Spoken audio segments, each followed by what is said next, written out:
Hi, and welcome to heaven. This is Julia Kibilda, And Raquel Alves. and we're coming to you after a very long break that was unexpected. We apologize for the delay, but we are so here. For those of you who've been asking if we're still doing the podcast, yes, we are. Yes, we are. We're constantly thinking of new topics. We just a lot of things happened. And on that note, Raquel, how are you? How have you been? Well, I have not been doing very great lately, and that's why this has been delayed for so long to a point that it became a bit of our private joke throughout the whole summer. And I feel like we really jinxed it by saying, "Well, we hope we're gonna see you soon," and 4 months have passed, and here we are. But I'll just say we've been like going through some events in our lives, and it's just been a bit complicated to just deal with it all. But don't worry, I know you missed us so much. We're back and we're here, and there's just so much new discourse. There's so much has ha been happening online that we are here to talk about everything in this Yes, big, huge heaven comeback. But how exactly. are you doing? I'm doing well now. Definitely better than I was during like 3 months ago, you know. Mhm. As you said, a lot of stuff happened, not so great things. But then I got a new job, so listen. Upwards now, you know, I feel like the first half of this year has been like downwards, and then I hit my slump 3 months ago. It hit rock bottom, and now it's only bouncing up. Yeah, that's So great. it's Also, great. because I feel like 2025, not just like you and me, but everyone I know has been just going through so many big changes, I you know? know. It's just, I don't know, a bit uncanny, but it's really been happening. So, I yeah. know. And I remember at the end of last year, like I had a really fairly good year last year, but I was like, nothing really happened, you know? I just felt like, oh, it's been such a stagnant year. I didn't do anything with my life, even though that wasn't true, but anyways. And then this year, so many things happened, and I'm like, stop, stop. It's enough. Like I take it back. I enjoyed last year. It was peaceful. It was nice. It was stable. But you know, actually people say, you know, change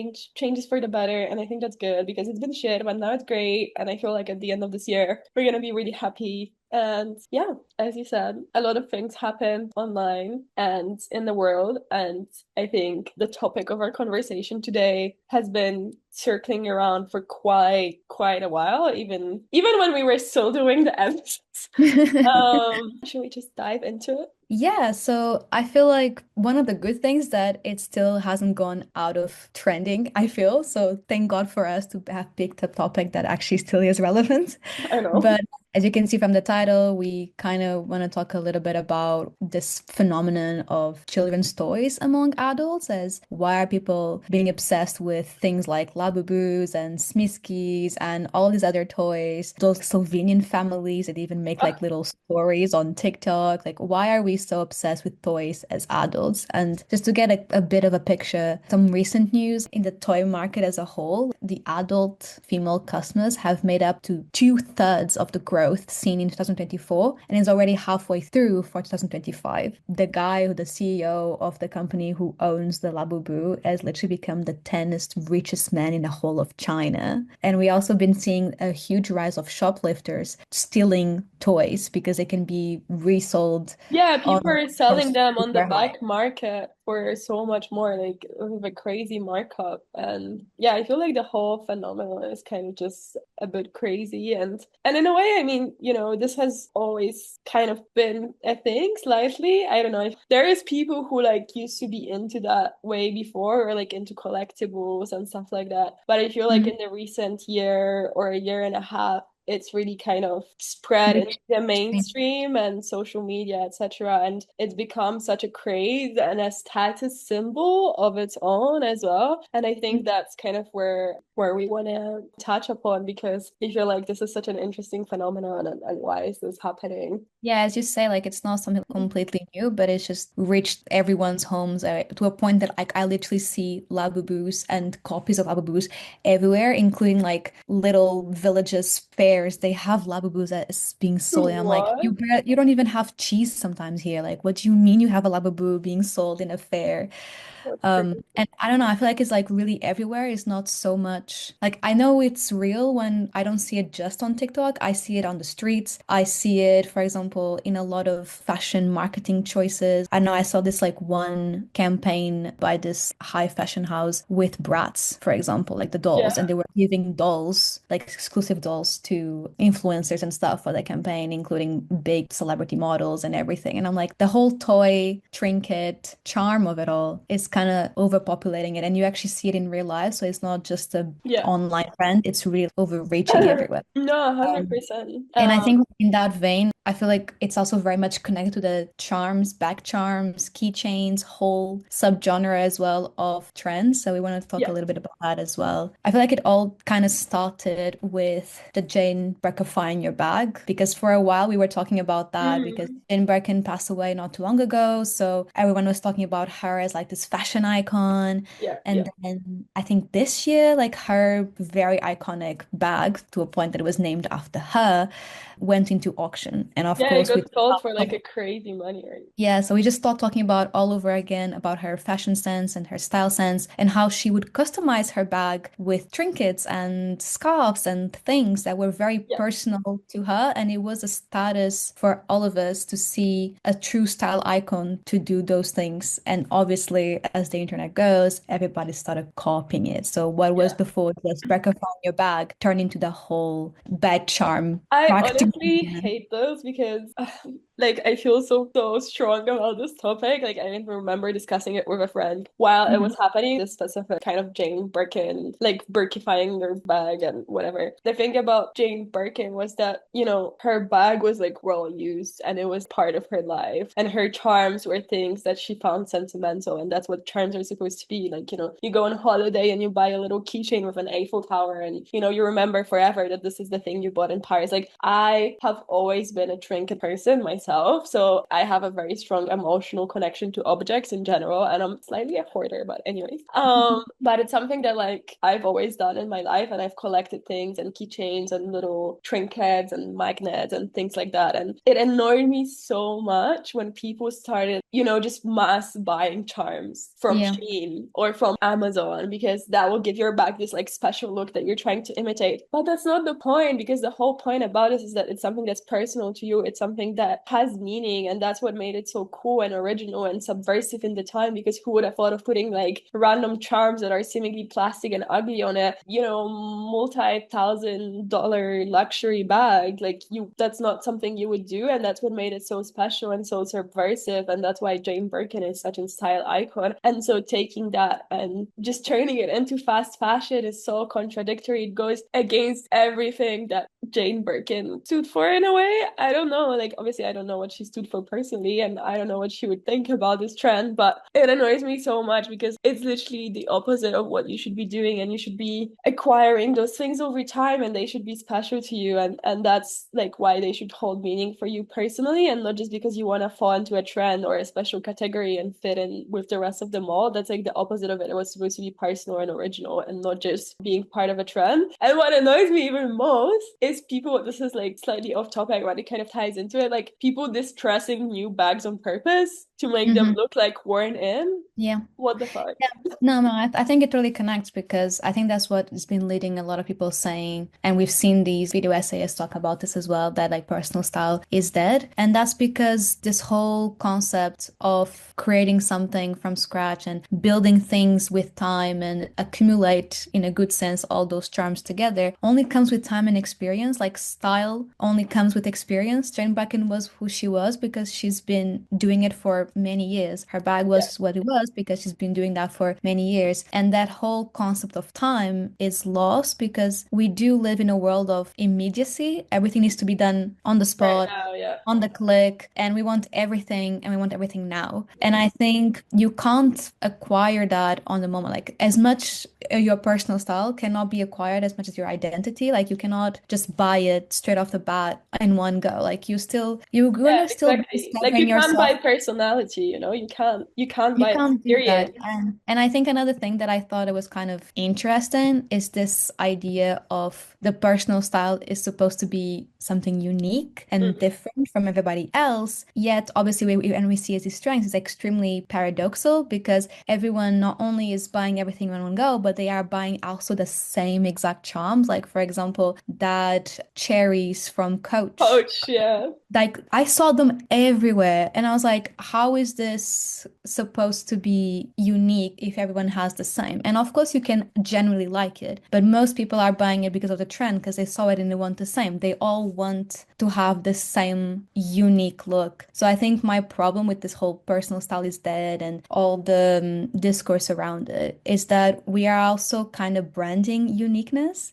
Yeah. So we choose a look to be considered, oh, this is like someone has personal style if they look like this, which is paradoxical. Like unique style should be actually unique to each and every person. It shouldn't have like a specific look to it. And I think this whole back charm is like, oh, that's so unique, that's so different. And then we brand it as such, even though we're actually just making yet another almost aesthetic and Yeah. calling it personal style, but actually it isn't because is it really personal? Maybe what's personal to you is a sweatpants, but that's like more personal style perhaps than to use Yeah. like the cherry palm, actually, you know. Yeah, exactly. And then, it's also those little things like charms, etc. They kind of become the status symbol and they also come with a price tag because, buying a charm from Coach is like $100. And that's so kind of contradictory to the whole point because I don't know, you can buy a charm at a fair for like €3 or like on holiday and it has more meaning to you than something that you bought of Coach. But it's this idea of little luxuries that are the only luxuries that a lot of us can afford these days. And it kind of links back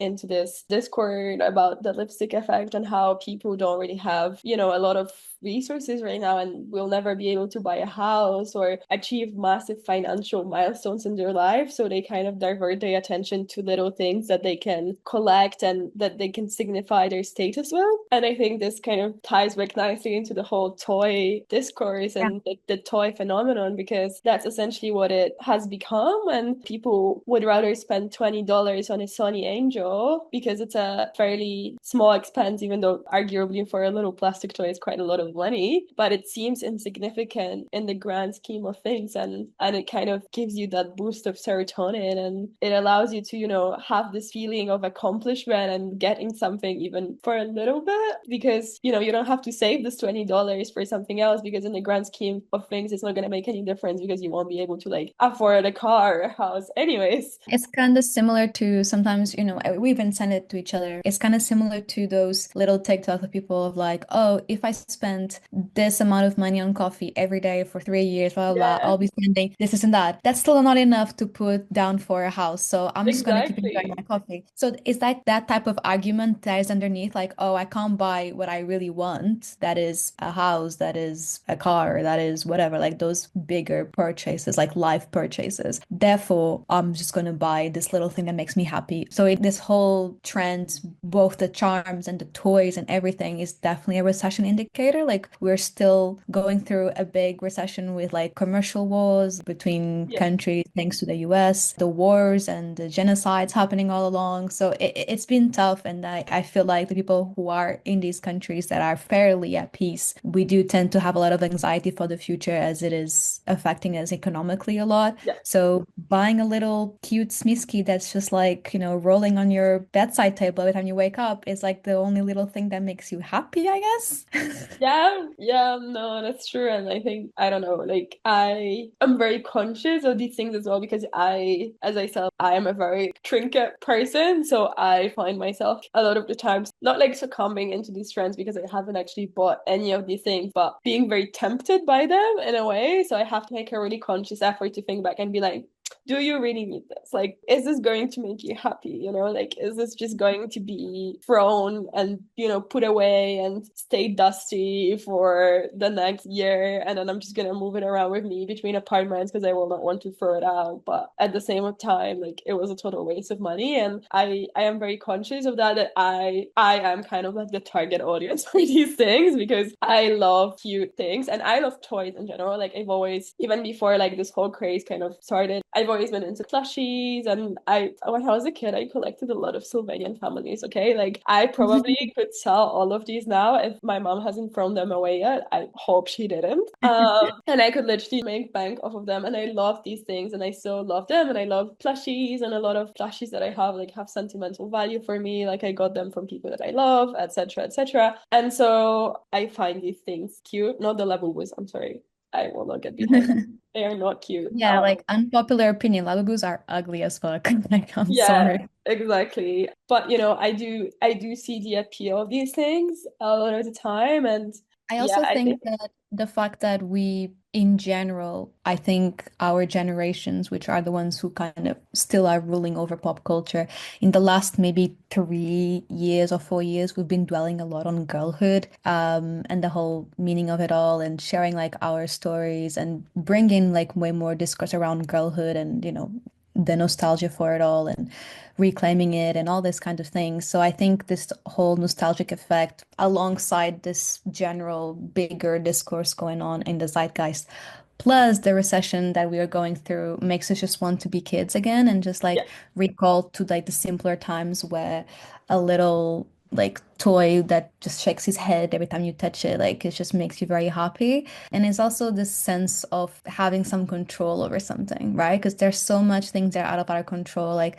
this whole idea that if you work hard, you'll get the stuff you need and you want, like that's just not true anymore. There's just so much more other factors that will influence that. You'll never get the things that you want, no matter how hard you work. It's just a question of luck. So there's so much in your life that's out of your control yeah. that you just find yourself like, oh, when I was just playing with my little pet shop, life was just so much better. So you just feel this like idea that if I own this, I have control over it as well. Like me doing this small purchase and have this in my life is something that I can Yeah, control and hold on to. And it's almost like one stable thing that you can hold yourself to. yeah, And I think a lot of people say, oh, yeah, people are doing this for escape. And, it's like all nostalgic effect, which is true. But I don't think it's just that. I feel that society pushes a lot for us to grow up very quickly and to get our lives sorted. But as we spoke so many times in other episodes, with all the many pressures that we face, like the life stages are just not the same. Like, mm, I don't think it is accurate or doable for a 25-year-old to get married and buy a house. Like, I yeah. really don't think in this climate that's possible to some people, but it's no longer the norm. Like, it really isn't. And we still keep living by those norms, even though they're not accurate to the times. Yeah, exactly. That's why a lot of people feel so behind because, Yeah. it's the societal standard that by like 25, 26, you should be married and thinking about whatever, kids, have a house, etc. But it's just not a realistic expectation in this day and age, especially financially. And for some people, it never will be achievable, even in their 30s or 40s. And so, like, the whole societal structures are shifting in a way, but we haven't adjusted our thinking to that. And so there's this like impending doom that's like hanging over us because we constantly feel like, we're not doing enough and we're just babies and we're falling behind and we should be thinking about all these things, even though, we are doing relatively quite well. I think like, even speaking about like both of us, like we both have great jobs, etc., etc. But I feel like this kind of expectation is so heavy and so difficult that you tend to seek forms of escapism from that. And I think like these stories, as you said, like really fit into that. Yeah, but I just disagree with saying that, oh, we're all just infantile, like we don't want to grow up. Exactly because of all of those like societal Mm, norms are just not equipped to our times. And I came across this quote from a guy who was very obsessed over Smiskies, which is like the same yeah, brand as Sunny Angels, those like cute little Swissies ghosts. are cute. They are cute. Okay. So he just says this, which I think really expresses way more the idea and why, why marketing and Mhm. brands have been marketing so well over these feelings that people have. So what he says is the Smiskies don't move and don't change. They are. They are given a purpose straight out of the box. I smile at the sight of these plastic goats and I appreciate these small instances of mindful gratitude. They're anchors of appreciation, rewards of my survival efforts. Each purchase makes a milestone of mental fortitude and emphasizes the permanence of my continued existence. So Oh this my is, God. yeah, and like I read this and I was like, I actually felt sorry because I was like, I do understand this feeling so well. And if I don't do this with Smiskis, I do it with something else, you Yeah. know? That's why I don't agree solely on like, oh, people are just not growing up. Like, Oh these adults no. don't want to grow up. I don't, that's not it. Like, our lives are so unstable. As you're saying, we just look at the future and we see impending doom. We don't see any hope. I mean, that's also why Hope Core, like those videos with fucking dolphins in the Yeah. rainbow, that is happening because people just don't have hope. And what he says, for example, the Smiskis don't move and don't change. That's like the key point here. I feel these are actually stable. Like I buy this, it's mine. No one can take it from me. The bank cannot take this from me. And it's always there when I wake up, no matter the world is falling. And Yeah. I think we do this attachment to these trinkets and these toys beyond nostalgia, which also plays a part, but beyond nostalgia, we just have this like hope attached to these little things, and we project those issues and those dooms that we feel and the anxieties towards the future onto these little objects. And they could have been a little naked baby, or it can be a little like rabbit dressed a very ugly labubu, whatever it is for you, you know Yeah. what I mean? And I, yeah, like it's kind of sad. Like when I read this, I was feeling so much pity for him, but at the same time, I kind of fucking relate.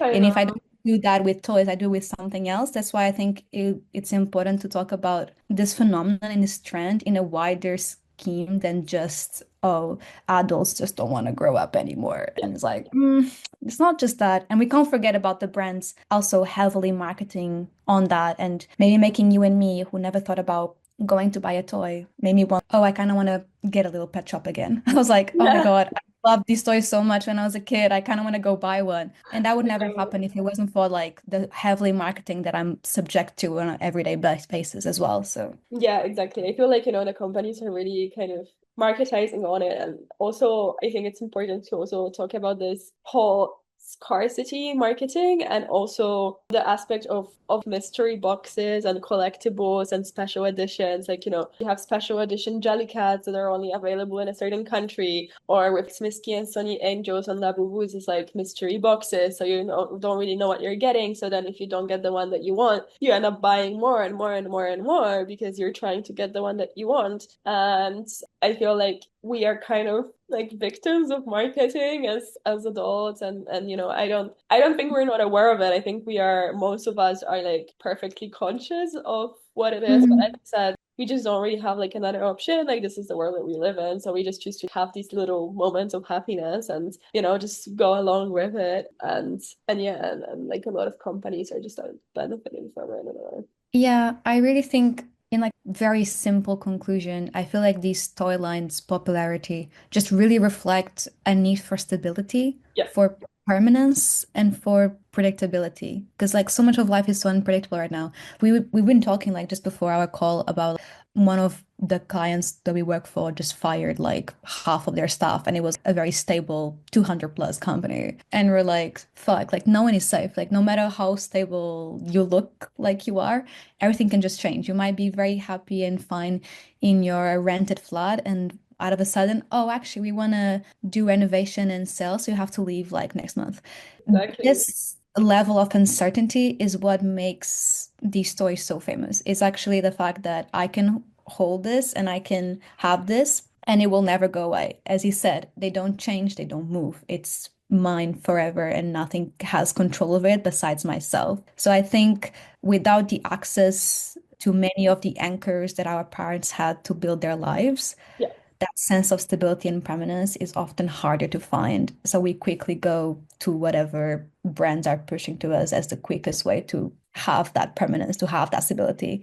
And maybe that is just a Smiski. Maybe that's just a Sonny Angel, you know? And I think as sad as that is, I feel like we can be a bit more empathetic towards the people who fall for these trends because they actually, I won't say like they're just victims because at the same time, everybody has their own free will. But I think we should be a bit more empathetic towards people instead of just saying like, oh, you just don't want to grow up, you know? Yeah, I feel like, we shouldn't be like passing judgment. And as you said, like everyone has access to their own critical thought. And at the end of the day, it's your choice what you do and whether others decide to buy it or not. And life is shit most of the time. So whatever makes you happy as long as it's not like harming the world. And there's obviously like environmental implications and all of that, but we're not going to get into this today. And I think, that's kind of like part of a wider landscape of these Yeah. things. But that's like with everything, with fashion, etc. And different people, different things make different people happy. And I think that's what's like an important takeaway from this. And at the end of the day, it's not that deep. Yeah. Like, of course, we know overconsumption is bad, and we do see like people purchasing like fucking 20 labubus all in one go. That's bad, of Yeah, that's course. messed up. Yeah. But I think, at least for the discussion we wanted to have here, we want to talk about more, okay, but why? Why is this happening more than like, oh, it's bad. Yeah, we know it's bad. Everybody knows it's bad. But it was just kind of like more understanding where it comes from and why, and to maybe like straight up attack those people, kind of come with a more empathetic, understanding tone in a way. For once, we are not being judgmental. Listen, For what once, a we're what not a character attacking. development it's been this past 4 months. Yeah, we grew, guys. We Like these grew. months we've been away, like doing some personal development, some growing. You're welcome, everyone.